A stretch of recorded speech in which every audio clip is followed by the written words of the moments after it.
Okay, so we have now seen that with Python you can represent integers, floats, with decimals when it comes to fixed or higher precision. You can even represent fractions. Okay. Another very important area in numbers is complex numbers. For example, we say what is the square root of -1, right? Whenever we have a square root of a negative number, complex numbers come into the picture. It's like j. Some people write I, some people write j. Python chooses to use the term j rather than I. So that's square root of -1. Complex numbers, you may have seen its applications in many ways. So complex numbers has applications in trigonometry, it has applications in signal processing. If you remember Fourier transform from your M1, M2, etc. And it's heavy applications in electrical, representing the AC current. Okay, if you have ever played a synthesizer, okay, that keyboard or a piano, it has functions to combine multiple notes together, right? So you can play string and you can play a bass instrument, right? And you can combine those two together. Behind the scenes, some convolution is taking place or some signal is being combined, and that complex numbers are used there. Quantum mechanics, that cannot happen without complex numbers. So there are a lot of applications of complex numbers, and Python has a very neat way to represent complex numbers, and complex numbers are built in Python. So you don't need an external library for that. So suppose I write 1 plus 2j. Python automatically inputs it as a complex number. So this will be a complex number, right? So you can perform operations of all sorts like plus, minus, multiply, divide, etc. on complex numbers as well. Okay, and as we know, everything is an object in Python, right? So if I write type of 1 plus 2j, it returns complex. So let us see more by actually working out some examples. So let us write 1 plus 2j.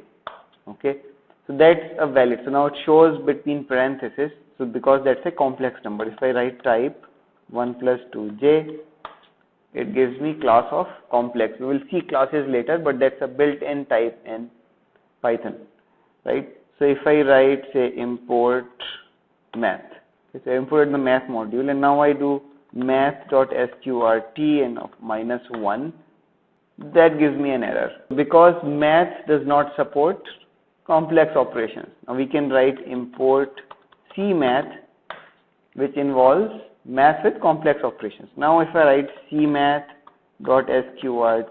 -1, I give 1j as an answer, right? Because j or I is the square root of -1.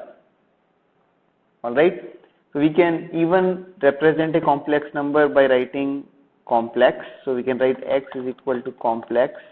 First comes the real part and then comes the imaginary part.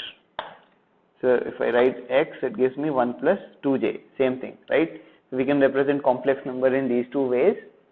Now we can add to complex number. Suppose I have y is equal to, say, 3 plus 5j, right? So now I have x and y. So if I write x plus y, done, x minus y, done, x into y, done, x divided by y, done. Okay, so we can do these kind of operations on complex numbers. You can even do type conversions. So we can say complex, convert integer to a complex number. We can convert a string. So I can write 1 plus 5j.